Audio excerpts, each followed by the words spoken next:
हम हैं वीर के सुपरस्टार। हम हैं वीर के सुपरस्टार। वीर का संदेश, वीर की वाणी सबके दिलों तक पहुँचाने आए हम वीर के सुपरस्टार। हम हैं वीर के सुपरस्टार। जय जिनेंद्र, जय महावीर। तीर्थंकर सीरीज़ में हम प्रभु महावीर के बारे में जान रहे थे। प्रभु महावीर का दीक्षा कल्याणक कैसे हुआ वह हमने देखा। आज हम दीक्षा के बाद में प्रभु महावीर को क्या क्या उपसर्ग आए, क्या क्या प्रॉब्लम्स आए और उन्होंने कैसे फेस किया वह देखेंगे। श्रमण महावीर ज्ञात खंड वन में निकलकर एक लंबे सुनसान मार्ग पर चल पड़े।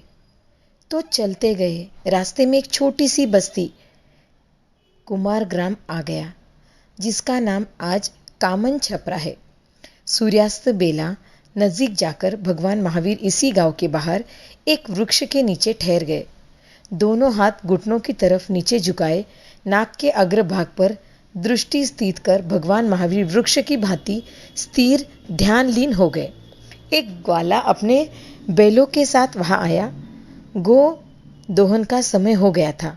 दूध धोने के लिए उसे गांव में जाना था। बैलों को कहाँ बांधे? वृक्ष के नीचे श्रमण महावीर खड़े दिखाई दिए तो सोचा यह भिक्षु खड़ा है। काम बन गया। पास आया और बोला, भिक्षु मेरे बैलों का ध्यान रखना, अभी गो दोहन कर आता हूँ। ग्वाला गांव की तरफ चला गया। बैल घास चरते चरते वन में बहुत दूर निकल गए। कुछ समय के बाद ग्वाला अपना काम कर वापस लौटा। आसपास बैल दिखाई नहीं दिए। श्रमण महावीर को पूछा, भिक्षु मेरे बैल कहाँ गए? महावीर तो मौन ध्यानस्थ, कुछ भी उत्तर नहीं मिला। उधर दोनों बैल घूमते घामते भगवान महावीर के निकट ही आकर बैठ गए। प्रात सूर्योदय का समय हुआ। ग्वाला भटकता भटकता वापस महावीर के पास पहुंचा। दोनों बैल भी वहां बैठे थे। ग्वाले को क्रोध आ गया। सोचा यह साधु नहीं, कोई चोर है। देखा न ताव, उसने बैलों को बांधने की रस्सी से ही महावीर को पीटना शुरू कर दिया। ठहरो मूर्ख, अज्ञानी, क्या कर रहे हो? एक कड़कती रोबदार आवाज सुनाई दी।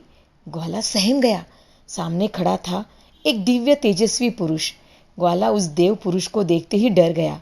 तुम्हें मालूम है जिन्हें तुम चोर समझकर बेरहमी से पीटे जा रहे हो वो कौन है? मूर्ख, कितना घोर अनर्थ कर रहे हो तुम। ये तुम्हारे बैलों के चोर नहीं, महाराज सिद्धार्थ के पुत्र श्रमण महावीर है, भगवान तपसी ध्यान योगी प्रभु महावीर। ग्वाला गिड़गिड़ाकर प्रभु के चरणों में गिर गया, क्षमा मांगने लगा। देवराज इंद्र ने प्रभु महावीर को वंदना की। प्रभु, ये अज्ञानी लोग आपको नहीं पहचान पाते, बार बार आपको इस तरह की पीड़ाएं देने में दुष्टता करते रहेंगे। आप अकेले हैं, जंगल में ध्यान करते हैं। इस प्रकार की अप्रिय घटनाएं बार बार घटती रहेगी। प्रभु, मुझे अनुमति दीजिए, मैं सतत आप श्री के सेवा में रहकर कष्टों का निवारण करता रहूंगा। महाश्रमण महावीर बोले, देवराज, आप जानते हैं प्रत्येक साधक स्वयं के ही पुरुषार्थ, पराक्रम, बल, वीर्य के भरोसे केवल ज्ञान निर्वाण लक्ष्मी को प्राप्त करता है, दूसरों के सहारे नहीं। देवेंद्र श्रमण भगवान महावीर को वंदना कर कर लौट आए। आज यहाँ तक। आगे और कैसे कैसे उपसर्ग आए वह हम जानेंगे। आप मेरे साथ बने रहना। तब तक के लिए जय जिनेंद्र, जय महावीर।